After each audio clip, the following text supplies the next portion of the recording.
영어는 순서가 있습니다. 정해진 순서가 있어요. 어순이라고 합니다. 그러면은 영어 문장을 부드럽고 자연스럽게 읽어나가는 핵심 키워드는 바로 이 어순 감각 기르기입니다.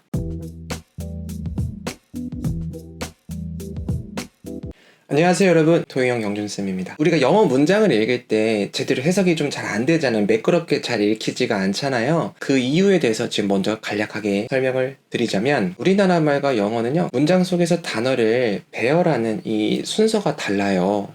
그러니까 이제 우리가 이거를 어순이라고 얘기를 하는데, 우리나라 말 같은 경우는 단어들을 연결을 도와주는 친구들이 있습니다. 그게 바로 누구냐면은 조사. 그러니까 이제 은는이가 을를 뭐에게 이런 친구들은 단어의 연결을 도와줘요. 그래서 내가 누군가를 좋아한다고 얘기를 할 때 나는 너를 좋아해, 너를 좋아해 나는, 좋아해 나는 너를, 뭐 어떻게 말해도 상관이 없어요. 다 그냥 내가 너를 좋아한다고 의미가 전달이 됩니다. 하지만 영어는 이렇게 단어들을 연결을 도와주는 그런 친구들이 없어요. 대신에 뭐가 있냐면은 순서가 있습니다. 마구잡이식으로 단어를 나열하면은 정말로 이해가 안 되기 때문에 정해진 순서가 있어요. 그거를 우리가 바로 어순, 많이 들어보셨죠? 네, 어순이라고 합니다. 그러면은 영어 문장을 부드럽고 자연스럽게 읽어나가는 핵심 키워드는 바로 이 어순 감각 기르기입니다. 뭐라고요? 어순 감각 기르기. 어순 감각을 기를 때 가장 먼저 연습이 되어야 되는 게 바로 동사에 대한 훈련입니다. 여러분들 동사가 되게 중요한 거 많이 들어보셨죠? 영어 문장에서 주어 바로 뒤에 배치하는 그 친구요. 자, 그럼 지금부터 이 동사를 어떻게 해석을 해 나아가야 되는지, 어떻게 우리가 이거를 영어 문장에 녹여내야 되는지 저와 함께 예문을 통해서 한번 알아보겠습니다. 지금부터 갈게요. 뿅! 자, 먼저 첫 번째로 동사 open. 네, 동사 open 하면 떠오르는 이미지가 뭐예요? 네, 뭔가 이렇게 열려 있는 거죠? 자, 그러면은 한번 실제로 문장 속에서 한번 보겠습니다. The door opens. 이렇게 써 있네요. 뭐라고요? The door opens. 두 단어밖에 없잖아요. 그럼 이럴 때는 해석하는 방법이 아주 간단하죠. 어떻게? 일단 문을 하나 머릿속에 그려주시고 The door, 문. 그죠? 이게 주어겠네요. 그럼 그 뒤에 오는 단어가 뭐죠? Opens. 열려 있는 상태입니다. 그러면은 The door opens 하면 어떤 의미예요? 문이 열려 있다. 이렇게 해석을 해주시면 됩니다. 뭐 전혀 해석하는데 어려움이 없었어요. 자, 그럼 이제 두 번째 거로 넘어가 보겠습니다. 영어 읽어볼게요. I open the door. 시작. 네, 좋습니다. 자, 이때는 조금 상황이 달라요. 일단 첫 번째로 그림을 I라는 거를 그려주셔야 돼요. 나를 먼저 떠올려 주시고요. 그 다음에 동사인 open을 그려주세요. 그럼 이제 중요한 거는 I open 이렇게만 딱 쓰면 어떤 느낌이에요? 나는 열려있다? 그럼 이럴 땐 어떤 느낌이죠? 뭐 마음이 열려있는 건지 뭔지 모르죠. 애매하죠. 근데 이 open 다음에 단어가 하나가 더 나왔네요. 뭐가 나와 있냐면은 the door. 주어 다음에 동사가 있고요. 동사 뒤에 또 다른 하나의 단어가 나왔을 때 목적어라고 부릅니다. 이 목적어가 나왔을 때는 동사를 해석하는 방법이 조금 다른데요. 동사의 여러분들이 알고 있는 뜻, 이미지를요, 뒤로 넘겨주셔야 돼요. 뒤로 넘겨준다는 건 뭐냐면은 앞에 있는 주어가 이 동작을 행하고 이 행하는 영향력이 뒤로 스며들도록 해석을 하는 겁니다. 나는 열었다 그 문을. 네, 이렇게 단어의 의미를 뒤로 넘겨주셔야 된다는 얘기예요. 그래서 이렇게 해석을 해야 된다는 거죠. 단어 또 보겠습니다. 단어 읽어볼까요? hurry. hurry up, 그러니까 서둘러 이런 느낌이죠. 그래서 hurry는 역시 서두르는 느낌이 좀 있습니다. 자, 그러면 문장 속에서 한번 볼게요. 첫 번째 거 읽어보죠. 시작.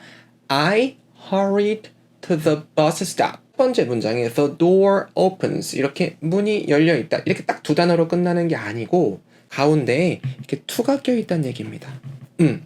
이 to를 우리가 뭐라고 부르냐면은 영어에서 전치사라고 부릅니다. 이 전치사는 어떻게 생각해 주시면 좋으냐면은 포스트잇을 언제 쓰죠? 네, 종이에 덧붙이고 싶을 때 쓰는 거잖아. 그러니까 한마디로 이 전치사는 여기 뒤에 버스 스탑까지 포스트잇이라고 생각하면 돼요. 언제든지 띄었다가 붙였다가 할 수 있는 그런 도구 말이죠. 자, 그러면은 이 to the bus stop이 만약 없다고 가정해보면은 역시 마찬가지로 I랑 hurried 이 두 개밖에 없는 문장입니다. 그러면 일단은 I hurried 해석을 해보면 어떻게 되죠? 나는 hurried 서둘렀다. 이렇게 해석해주면 되는 겁니다. 근데 뒤에 덩어리, 포스트잇 덩어리 딱 붙여볼게요. to the bus stop, 버스 정류장으로 합치면 나는 서둘러 뛰어갔다. 어디로? 버스를 타러 혹은 버스 정류장으로 이렇게 부드럽게 상황 속에서 여러분들이 맞춰서 해석을 해주시면 되는 거죠. 네, 조금 더 볼까요? I don't want to hurry you. 시작. I don't want hurry you.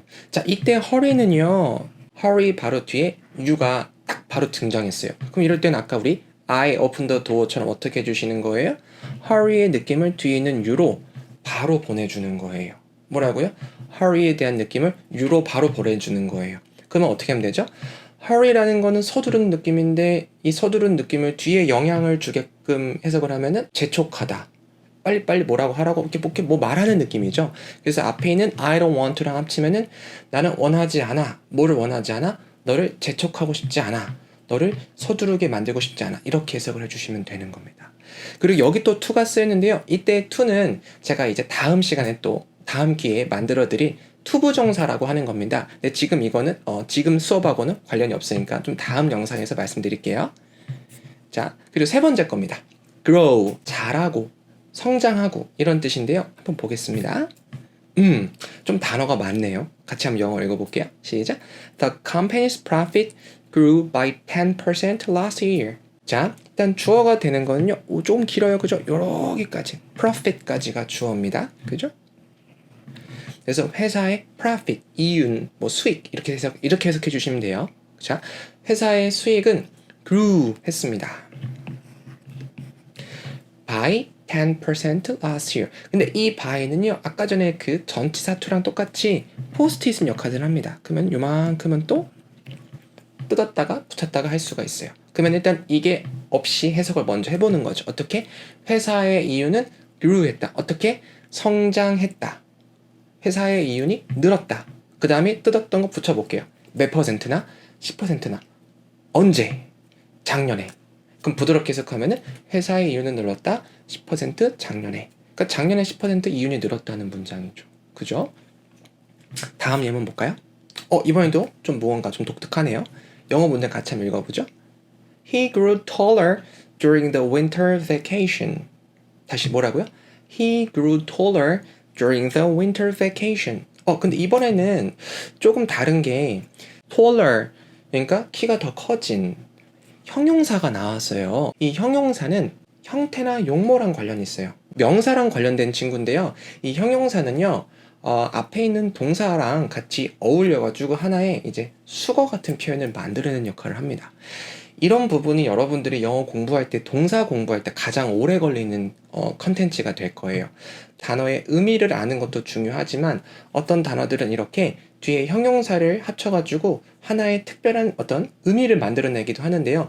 이 동사 grow라는 거는 뒤에 형용사가 딱 붙어버리면 뭐뭐해지다, 뭐뭐하게 되다 이런 표현을 만들어줘요. 그럼 이거 같은 경우는 he grew taller 무슨 의미죠? 그는 점점 커졌다. 점점 성장했다. 자랐다. 뭐가? 키가. 언제 동안? During the winter vacation. 이 during도 뜯었다 붙였다는 전치사니까 이렇게 가로를 쳐버리면은 그는 성장했습니다. 키가 컸습니다. 뭐 하는 동안? 겨울 방학 동안. 네. 그러니까 grow 플러스 형용사. 뭐뭐 하게 되다. 이렇게 알고 계시면 좋을 것 같고요. 자, 마지막 예문 한번 볼까요? Farmers grew rice in the rich soil. 농부들과 관련된 문장인데요. 이때는 grow라는 단어 이게 주어가 농부고 동사인 grew 다음에 rice, 쌀이죠, 쌀. 그리고 뒤에 in the rich soil은 뜯었다 붙였다는 전치사 덩어리고요. 근데 이번에는 여러분들 우리가 지금까지 연습했었던 동사 뒤에 목적어가 바로 왔죠. 그럼 어떻게 해석하면 될까요? 네, 농부들은 grew, 경작했다, 재배했다. 뭐를요? 쌀을. 그러니까 여기서는 그냥 쉽게 얘기하면은 농사를 지었다. 이렇게 부드럽게 여러분들이 해석해 주는 게 좀 더 좋아 보입니다. 그러니까 농부들은 농사를 짓는다. 어디다가? In the rich soil. 비옥한, 아주 그냥 영양가가 많은 soil, 그런 땅에다가.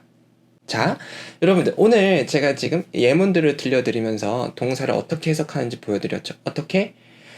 주어랑 동사랑 두 개가 있으면은 이 두 가지를 묶어가지고 주어는 동사했다. 이렇게 해석을 해주시면 되고, 만약에 뒤에 무언가가 등장을 했어요. 등장을 하면은 영향력을 뒤로 넘겨주시고. 하지만 변수가 있죠. 뭐가 있냐면은 바로 전치사. 전치사 같은 경우는 어떻게 해요? 뜯었다 붙였다 할 수 있는 포스트잇이니까 해석이 제대로 되지 않을 때 일단은 띄워보고 해석을 해보세요. 그런 다음에 만든 해석에다가 얘를 딱 집어넣어서 붙여보는 겁니다. 아시겠죠? 자, 오늘 제가 말씀드렸던 영상, 이 내용들 있잖아요. 요거 한번 보시고요. 이해가 잘 되지 않거나 이제 궁금하신 내용 있으면 댓글로 달아주시면 제가 또 답변 달아드리겠습니다. 자, 오늘 여기까지 하겠습니다. 여러분들 수고하셨습니다.